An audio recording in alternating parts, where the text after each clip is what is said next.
nesse momento. Evangelho de Marcos,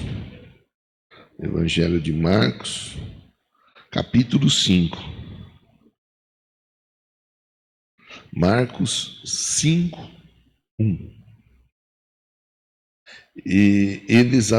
Marcos 5, 1. Senhor, fala conosco, ou continua falando conosco nesse momento através da tua palavra. Fala com todos esses que estão aqui, com aqueles que estão através da transmissão, cultuando conosco. Que a tua voz alcance o nosso coração. Nós estamos numa semana de fé e de milagres, e nós acreditamos que o Senhor tem milagre para essa manhã também, em nome de Jesus. Amém? E amém. Eles atravessaram o mar, foram para a região dos Gerazenos. Quando Jesus desembarcou, um homem com um espírito imundo veio dos sepulcros ao seu encontro. Esse homem vivia nos sepulcros e ninguém conseguia prendê-lo, nem mesmo com correntes.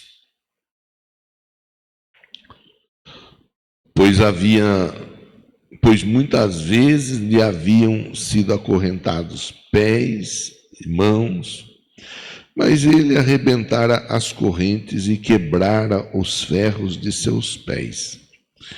Ninguém era suficientemente forte para dominá-lo.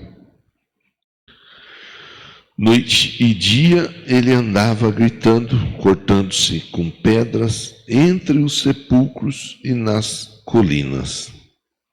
Quando ele viu Jesus de longe, correu, prostrou-se diante dele, gritou em alta voz: Que queres comigo, Jesus, filho do Deus Altíssimo? Rogo-te por Deus que não me atormentes. Pois Jesus lhe tinha dito: saia deste homem espírito imundo. Então Jesus lhe perguntou: qual é o seu nome? Meu nome é Legião, respondeu ele, porque somos muitos. E implorava a Jesus com insistência que não os mandasse sair daquela região. Uma grande manada de porcos estava pastando numa colina próxima. Os demônios imploravam a Jesus: manda-nos para os porcos, para que entremos neles. Ele lhes deu permissão, os espíritos imundos saíram, entraram nos porcos. A manada de cerca de 2.000 porcos atirou-se precipício abaixo, em direção ao mar, e nele se afogou. Os que cuidavam dos porcos fugiram. Contaram esses fatos na cidade, nos campos. O povo foi ver o que havia acontecido. Quando se aproximaram de Jesus, viram ali o homem que fora possesso da legião de demônios assentado, vestido e em perfeito juízo. Ficaram com medo. Os que o tinham visto contaram ao povo o que acontecera ao endemoniado. Falaram também sobre os porcos. Então o povo começou a suplicar a Jesus que saísse do território deles. Quando Jesus estava entrando no barco, o homem que estivera endemoniado suplicava-lhe que o deixasse ir com ele. Jesus não o permitiu, mas disse: vá para casa, para a sua família. Anuncie-lhes quanto o Senhor fez por você e como teve misericórdia de você. Então aquele homem se foi, começou a anunciar em Decápolis quanto Jesus tinha feito por ele. Todos ficaram admirados. Não faz muito tempo, talvez, eu não lembro, acho até que foi essa semana que passou. Nós conversamos sobre isso nas células, sobre a história desse rapaz. Veja que é a história de uma pessoa que chega ao extremo. Ao extremo por quê? Porque ele passa a viver no cemitério. Ele passa a estar diariamente no cemitério. E ali no cemitério, dia após dia, ele vai vivendo a vida dele, que era uma vida totalmente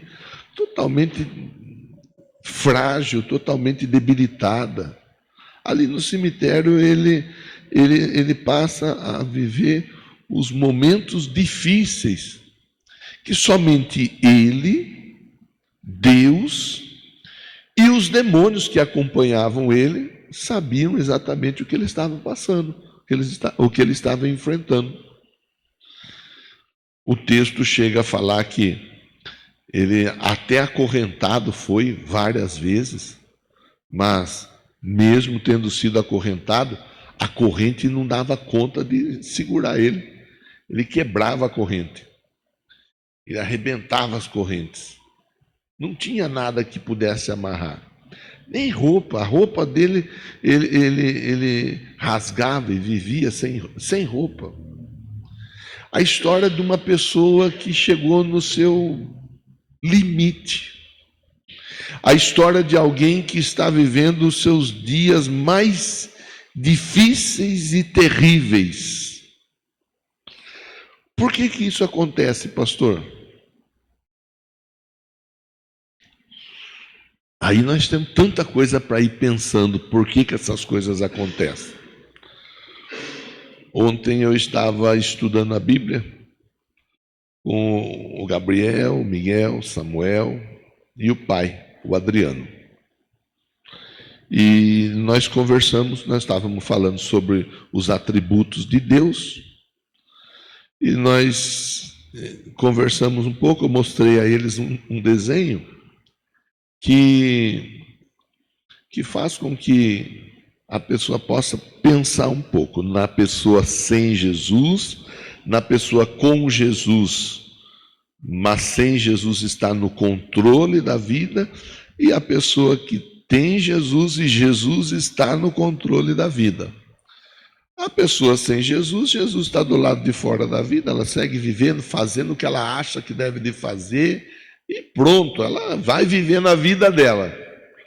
Uma pessoa que aceita Jesus, mas ela não abre mão do trono da vida, ela segue ela mesma, cuidando da vida dela, é aquela pessoa que já aceitou Jesus, que é salva, o Espírito Santo está dentro dela, mas ela vai na igreja, e ali na igreja ela ouve a palavra, às vezes ela até acha bonita a palavra, mas ela não coloca a palavra em prática. Ela é crente.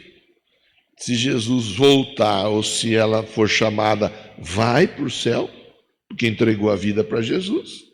Jesus, na pessoa do Espírito, habita nela, mas a vida dessa pessoa não é dirigida, controlada pelo Espírito. Logo, todas as áreas da vida dessa pessoa, elas são bagunçadas.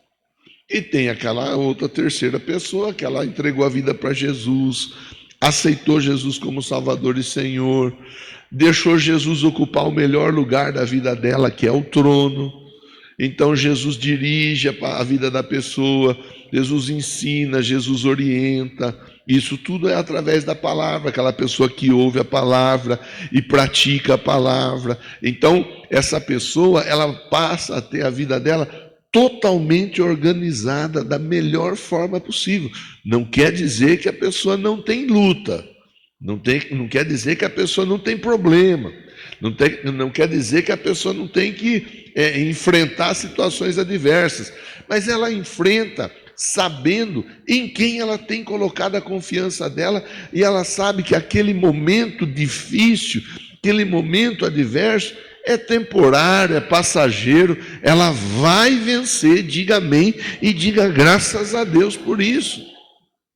Aí o Gabriel, ele me perguntou, falou, pastor, quem aceitou Jesus, mas vive de acordo com a própria vontade, não observando a palavra, essa pessoa, ela é salva, mas ela pode vir a perder a salvação, não pode? Sim, pode. Por quê? Porque a pessoa ela vive do jeito dela, logo, ela começa a olhar o quê? Olha, eu vou à igreja, porque é a clássica situação da pessoa que vai para a igreja, do religioso. Eu vou na igreja, todo domingo eu estou lá na igreja. O pastor pede ajuda para a escolinha de futebol, eu até ajudo. Você vai ajudar, Lígia? Vai? Pode trocar, pode vir outro diácono para frente. Já garantimos uma ajuda de um, agora vamos ver o próximo. Estou brincando, viu, Lígia? Eu até ajudo a escolinha de futebol, eu até ajudo no serviço social, eu vou lá, mas eu não coloco a palavra 100% em prática, porque é difícil, né? Eu não estou assim também. Então, essa pessoa, muitas vezes, corre o risco do quê? Dela começar a olhar a vida dela, mesmo ela estando na igreja, a vida está bagunçada. E a vida não se arruma. Aí ela vai para o trabalho, ela encontra no trabalho aquela pessoa que vai em qualquer outra religião. Não vou falar nenhuma fé aqui, para ninguém pensar que o pastor, principalmente quem acompanha por internet, que gosta de causar. Não os que estão nos acompanhando agora, mas tem um grupo de pessoas que gosta de ficar causando na internet. O pastor lá falou da igreja A, da igreja B. Não, independente da igreja. A pessoa vai, a pessoa ela não faz, ela está fazendo tudo fora. E parece que a vida dela está indo, que é uma beleza. E o Salmo 73 fala disso. Olha, não fique olhando a riqueza, o sucesso, uma vida bem desenvolvida do ímpio. Não fique. Eu tentei fazer isso, eu quase me desviei. Porque tem gente que é assim. A pessoa, ela olha para a vida daquele que não tem Jesus, que não quer Jesus, e parece que dá certo. A pessoa tem serviço, a pessoa tem dinheiro, a pessoa tem casa, tem carro, ela só não tem a salvação. Quer dizer, não tem a salvação, não tem nada. Mas a pessoa vai olhando, então corre sim o risco dessa pessoa acabar se desviando, acabar se afastando da fé. E depois, para voltar, é só Jesus na causa. Isso quando dá tempo de voltar. Então, por que esse rapaz ficou assim, pastor? É difícil de falar. Não dá para a gente dar uma precisão do que aconteceu com ele. Não dá. Qualquer um que for querer falar, vai imaginar. O que nós podemos afirmar, isso nós podemos. Ele era um rapaz que tinha família. Tanto que Jesus, no final da história lida, ele fala assim: vai lá com a sua família e conte para a sua família tudo o que aconteceu com você. E ele vai, e outras pessoas tantas vêm até ele e querem saber, querem ver o que havia acontecido naquele rapaz, que era totalmente complicado, totalmente cheio de dificuldades, mas agora ele está vivendo uma nova vida. Então, o que aconteceu? Eu não sei. Eu não gosto de ficar arriscando. E também não sou daqueles que ficam espiritualizando e dizendo: olha, o Senhor está me revelando que assim. Não, irmão, não faço isso. Se Deus mandar fazer, eu faço. Se Ele não mandar, eu não faço só para dar ibope. Não faço. Não faço. O que dá para a gente pensar era alguém que tinha uma família e em algum momento e por algum motivo ele acabou se afastando da família, se afastando do convívio dos amigos, se afastando do convívio de todos à volta dele, e ele foi de mal a pior. Ele começou a uma queda livre, que essa queda livre parecia que não ia ter fim. Ele vai parar no cemitério. No cemitério, ele acaba, também não podemos afirmar o porquê. É difícil de afirmar o porquê, mas não é porque nós não podemos afirmar que nós não podemos ou não devemos pensar. No cemitério, talvez ali, não sei. Talvez ele tenha mexido com aquilo que ele não devia mexer no cemitério e deu legalidade para que espíritos se apossassem da vida dele. Vai saber se ele não mexeu. Eu não sei, porque eu nunca fui atrás dessas coisas, mas já ouvi relatos de pessoas que haviam ido fazer trabalho em cemitério e quando é para mexer em um determinado corpo, a pessoa está pensando em mexer em um determinado corpo, o responsável espiritual daquele momento fala: não, nesse nós não podemos mexer. Esse era um crente, esse era um homem ou uma mulher de Deus. Eu não sei, eu nunca fui atrás disso daí, mas eu já ouvi esse tipo de relato, eu já ouvi esse tipo de informação. Talvez ele tenha ido mexer com o que não era para ele mexer lá. Se por um lado Deus cuida dos dele, por outro lado, o inimigo também ele se aproveita da situação na vida daqueles que são dele. Então é muita coisa para a gente ficar pensando. A título de cuidado. É coisa para pensar a título de cuidado. Pastor, o que pode ter levado uma pessoa a chegar numa condição daquelas? Isso é importante a gente pensar.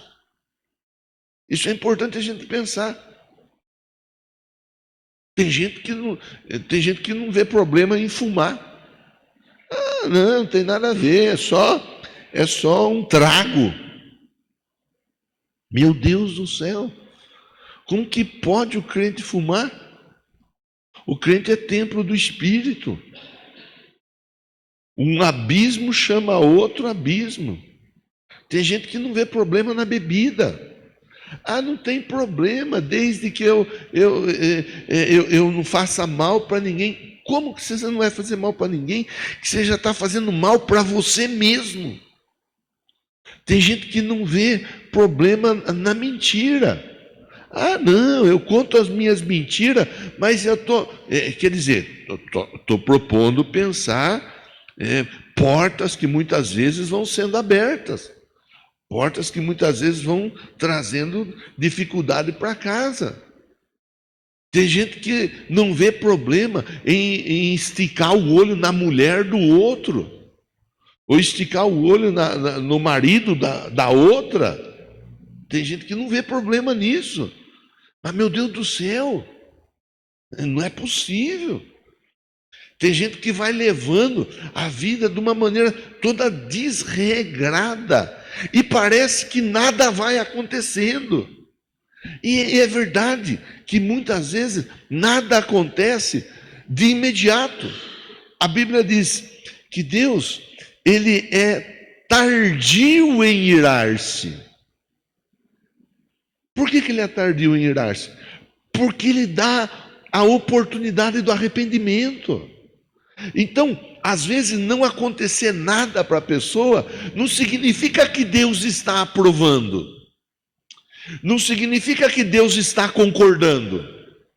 Não significa que Deus está vendo tudo aquilo ali e também não está. Deus tem coisa mais importante para resolver. Não! Deus vai olhando, Ele vai observando, Ele manda a palavra, Ele manda mensagens, Ele dá sinais, Ele está esperando para ver se a pessoa se arrepende. Ele é tardio em irar-se, mas o mesmo texto diz que Ele não tem por inocente aquele que é culpado. Então, são coisas que nós devemos de pensar. Eu estou com você no início da conversa. Procurando pensar. Era um homem que tinha uma vida boa. Era um homem que tinha uma vida tranquila. Era um homem que tinha uma família. Era um homem que vivia a vida dele. E em algum momento a vida dele virou a desandar, descambou, barroca abaixo. Então, a Bíblia ensina assim, ó: aquele que está em pé, cuide para que não caia. Aquele que está em pé, cuide para que não caia. Eu preciso tomar cuidado. Você precisa tomar cuidado. Nós precisamos tomar cuidado. Quarta-feira nós conversamos da carta de João, que nós estamos lendo a carta de João, e nós falamos, a concupiscência da carne não é no mundo, nem o que há no mundo. Quem ama o mundo, o amor do Pai não está nele. A concupiscência da carne, a concupiscência dos olhos, a soberba da vida. Você vê, tudo coisa que o ser humano, no dia a dia, ele vai entrando assim, ó, de bobeira. Ele vai, às vezes ele até fala. Você já viu que uma pessoa, dificilmente ela se afoga, porque ela entra com a intenção de afogar? Dificilmente. Há os afogamentos que são propositais. Mas a maioria das vezes a pessoa, ela vai entrando e ela fala assim, não, aqui dá pé. Não, aqui eu estou tranquilo. E ela vai entrando mais um pouquinho. Não, eu sei o que eu estou fazendo. Não, de repente essa pessoa, ela não consegue fazer mais nada onde ela está. Às vezes dá tempo de ajudar. Na maioria das vezes não dá tempo de ajudar. É uma palavra para a gente pensar. É uma palavra para nós fazermos uma reflexão. Opa, pera lá. Esse rapaz, a vida dele muito provavelmente era uma vida tranquila, até que ela deixou de ser tranquila. Deus é o nosso refúgio e fortaleza, socorro bem presente no momento da adversidade. Esses dias eu estava pensando, eu nunca tinha imaginado. Leio o texto. Sei que existe na região de Israel, toda aquela região, as fortalezas, né, as famosas fortalezas, como, por exemplo, a de Massada, que se você for lá pesquisar no Google, Fortaleza de Massada, você vai ver que coisa tremenda, extraordinária, uma cidade praticamente edificada sobre a montanha, para chegar lá só através de teleférico, não tem como chegar, é uma coisa assim impressionante. E foi feita exatamente para a proteção do imperador. Caso houvesse uma guerra, o imperador se refugiava nas fortalezas e ali ele estava em segurança, tendo ali tranquilamente água e alimento para 6 meses, sem ele ter dificuldade nenhuma. Ele, os soldados e aqueles que estivessem com ele naquele lugar. Quando eu lia esse texto, eu pensava nisso. Mas, esses dias atrás, vocês viram aquela confusão que estava, né? Israel e Irã? A turma jogando bombinha da Forte para lá, bombinha da Forte para cá.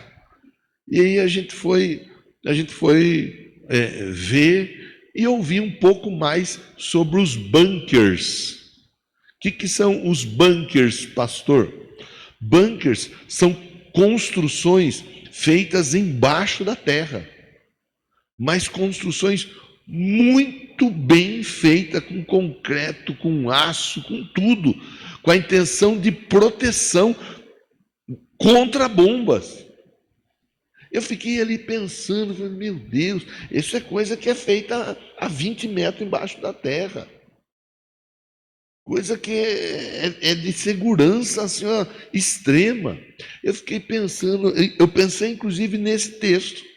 Deus é o nosso refúgio. Fica mais fácil de entender, porque o homem faz bunkers para ele entrar não sei quantos metros embaixo da terra para se proteger. Mas mesmo assim, a maior proteção ela vem de Deus. E é importante ter a proteção. É importante. Salmo 127, Deus vai falar disso daí. Se o Senhor não guardar a cidade, em vão vigia a sentinela. Pronto. Para então encaminhar o final da nossa reflexão dessa manhã. O começo da reflexão, eu enfatizei, eu frisei, eu valorizei a importância do cuidado que nós temos que ter com a nossa vida em Cristo. O que nós temos de importante é a nossa vida em Cristo, é a nossa salvação. Não brinque. Não deixe o inimigo achar brecha, achar caminho. Procure ajuda em Deus o tempo todo. Procure ajuda num irmão, numa irmã que seja da sua confiança, para te aproximar de Deus cada vez mais. Os dias são maus. Os dias são maus. E nos últimos dias o amor de muitos esfriará. Está na Bíblia. Por isso vai ser abreviado, porque senão até os salvos iam deixar de ser salvos. É sério. É um homem que estava vivendo na sepultura. Na sepultura, ele vivia acorrentado, mas não tinha corrente que desse conta de segurar ele. Na sepultura, ele vivia se machucando. Foram os 3 pontos explorados na nossa célula da semana que passou, que eu apenas vou pincelar e encaminhar o final da reflexão. Primeiro, ele vivia num cemitério, vivia isolado. Sinal de ação maligna, isolamento. Vou falar uma coisa que pode causar depois, mas não tem problema, vou falar do mesmo jeito. A Bíblia diz que o mundo jaz no maligno. Não vos conformei com esse século ou com esse sistema. Há poucos dias atrás, nós todos vivemos numa época de isolamento, sim ou não? Conseguiu pegar e ligar? Deus não isola ninguém. Deus aproxima as pessoas. Aliás, o Evangelho, ele é inclusivo e não excludente, que exclui as pessoas. O Evangelho, ele traz as pessoas. Na cruz, Jesus atraiu para si as pessoas. Por isso nós não podemos ser aquelas pessoas que ficam excluindo as outras, escolhendo quem nós queremos perto de nós e quem nós não queremos. O Evangelho, ele aproxima. Então, em primeiro lugar, marca de uma pessoa que está debaixo da influência maligna. Isolar, se afastar. Irmão, irmã, se você é uma pessoa que tem sentido esse tipo de sentimento de se isolar, em nome de Jesus, não aceite isso para a sua vida. Se aproxime quanto mais das pessoas, da sua família em Cristo. Se aproxime de homens e de mulheres que vão poder te ajudar. O isolamento, ele é um perigo real. Inclusive, há muita gente doente por causa do isolamento, por causa de ficar sozinha, de não querer estar junto de ninguém. Segundo, aquele homem não parava com corrente nenhuma. Amarrava ele arrebentava a corrente. Descontrole total. Sinal de alguém que está debaixo de uma influência maligna. Alguém que está dando uma oportunidade. Ele aqui já estava num estágio avançado. Tanto que quando Jesus expulsou, não saiu um, saiu uma legião de demônios. Ele estava num estágio avançado. Descontrole. A pessoa, ela simplesmente perde o controle. Ela está bem, de repente ela vira xingar todo mundo. De repente ela vira falar palavrão. De repente vira brigar com o marido, vira brigar com a mulher. De repente vira brigar com o filho, com a filha, com o pai, com a mãe, com o patrão, com a patroa. Olha, fulano é uma benção. Mas de repente, do nada, a lua vira, a pessoa fica aí. Cuidado, o descontrole não vem de Deus. Terceiro, aquele rapaz, ele se machucava. Ele vivia se machucando, vivia se machucando, vivia se machucando. Outro sinal da influência maligna, a pessoa se machuca. Eu falei agora há pouco da bebida, falei agora há pouco do cigarro, não falei das drogas, mas as drogas, a prostituição, a fornicação, as machucaduras que a pessoa faz e ela traz para a vida dela. Então, a Bíblia mostra para nós um homem que vivia um momento terrível na vida dele, até que chega alguém. Esse alguém chamado Jesus Cristo de Nazaré. O versículo 1 diz assim, eles atravessaram o mar e foram para a região dos Gerazenos, quando Jesus desembarcou. Quando Jesus, posso dar uma boa notícia? Jesus desembarcou aqui nesse lugar, nessa manhã.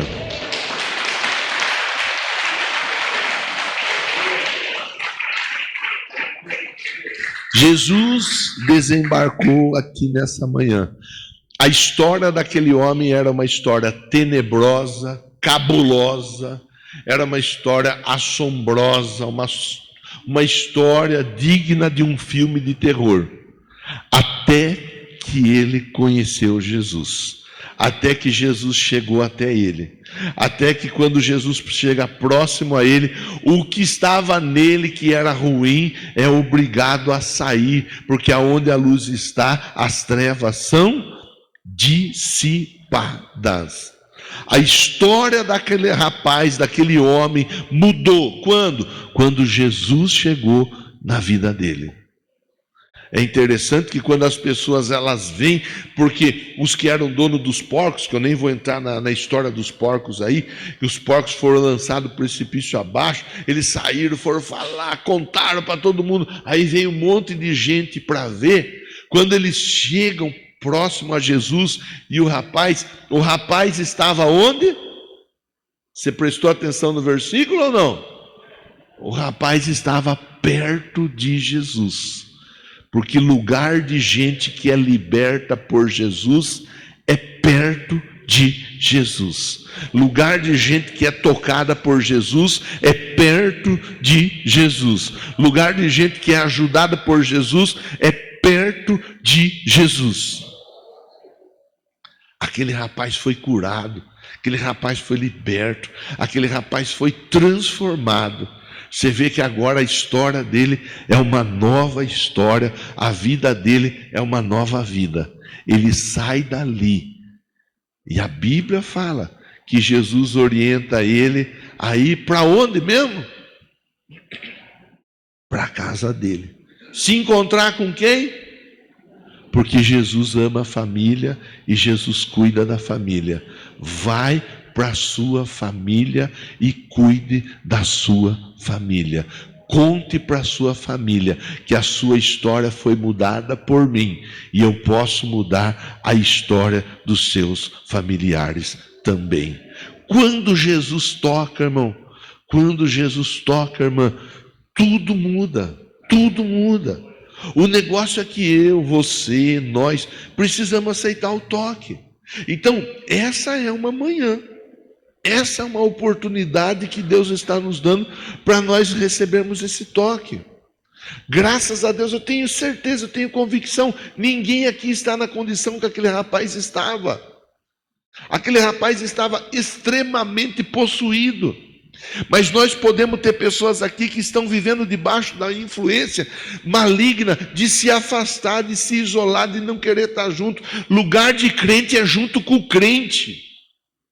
Até porque a igreja é o corpo de Cristo. Aquele rapaz, ele não tinha controle nenhum. Talvez nós tenhamos pessoas aqui que estão vivendo dias descontrolados. Quando Jesus toma conta da nossa vida, a palavra dele direciona a nossa vida. Ele passa a nos dar uma direção certa, passa a nos dar um sentido correto e positivo para viver.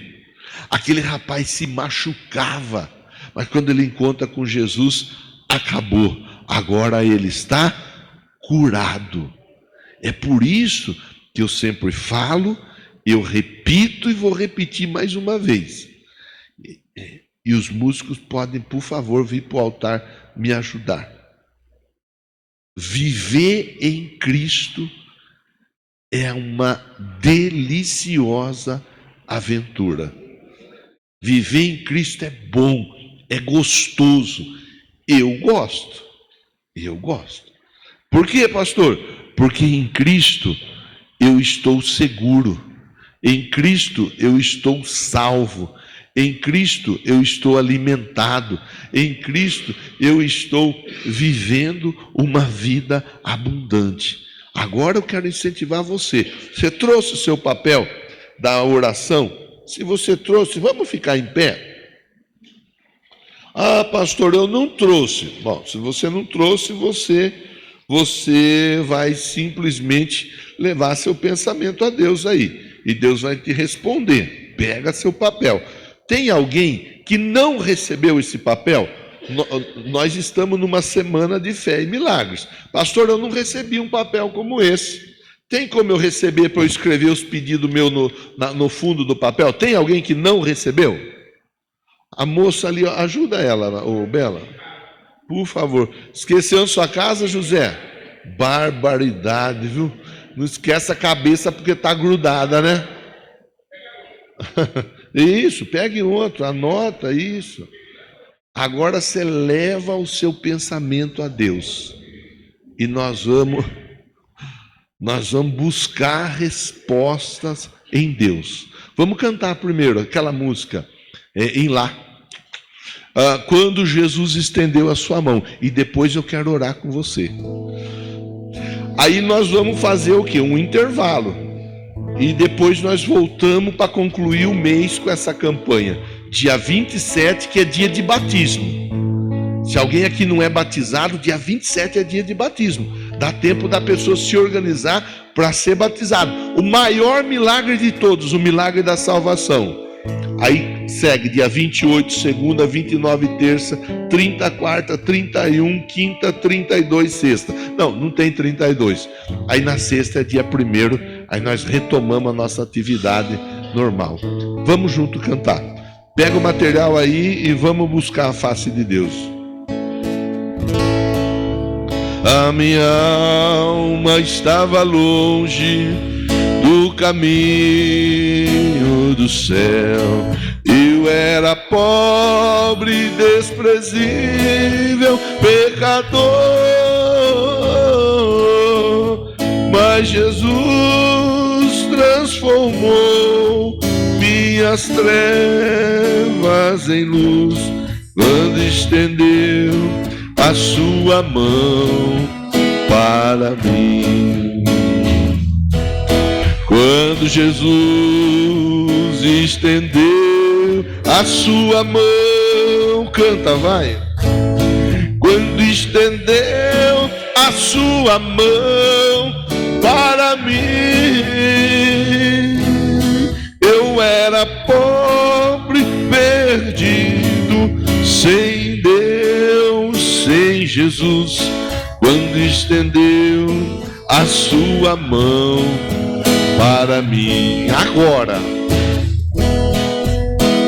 agora me regozijo desde que o aceitei. E na tempestade eu posso sossegar, pois com Ele estou liberto do perigo e do mal, desde que estendeu a sua mão para mim. Vamos cantar todo mundo junto, vai! Quando Jesus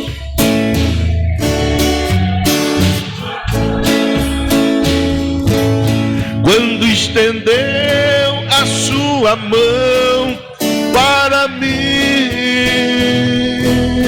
eu era pobre, perdido, sem Deus, sem Jesus, quando estendeu a sua mão para mim.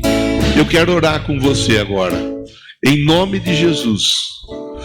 Eu quero profetizar o milagre na sua vida. A história daquele rapaz, ela foi mudada. Quando ele teve um encontro com Jesus. O Jesus que desembarcou naquele lugar é o mesmo Jesus que tem desembarcado aqui neste domingo, dia 13 de julho de 2025. Pastor, eu estou vivendo dias terríveis. Pastor, eu estou precisando de um milagre urgente. Pastor, eu estou precisando que algo seja feito na minha vida. Leve seu pensamento a Deus. Peça a Deus o seu milagre. Meu Deus, em nome de Jesus, é no nome de Jesus que nós oramos, é no nome de Jesus que nós declaramos o milagre, a vitória.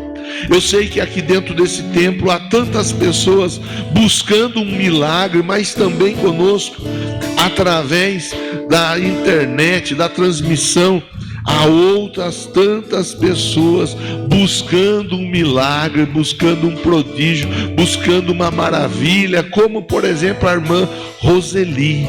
E assim todos os demais que estão pela internet sejam alcançados e sejam abençoados. Eu repreendo o mal, eu repreendo o que não é do Senhor, eu repreendo o que não provém de ti, eu repreendo aquilo que o maligno tem tentado de alguma forma agir, fazer, trabalhar. Eu repreendo a seta, o dardo, eu repreendo em nome de Jesus. A palavra maldita eu repreendo, meu Deus. A opressão, a depressão, eu repreendo esse demônio que tem tentado contra essa vida, que tem tentado contra essa casa, que tem tentado contra essa família. Eu não aceito e eu declaro, meu Deus, sobre a vida do meu irmão, sobre a vida da minha irmã, o milagre vai acontecer. Aquilo que tanto eles estão buscando, meu Deus, vai acontecer. E o principal de todos os milagres, que é a salvação, vai acontecer. O desviado vai voltar, o desigrejado vai voltar, aquele que é religioso vai abrir o coração, e no nome do Senhor Jesus, o meu irmão, a minha irmã vão contar a bênção e cantar o hino da vitória. Diga amém, diga assim, ó: Senhor Deus, eu creio no meu milagre, em nome de Jesus. Bata a palma com força. Que Deus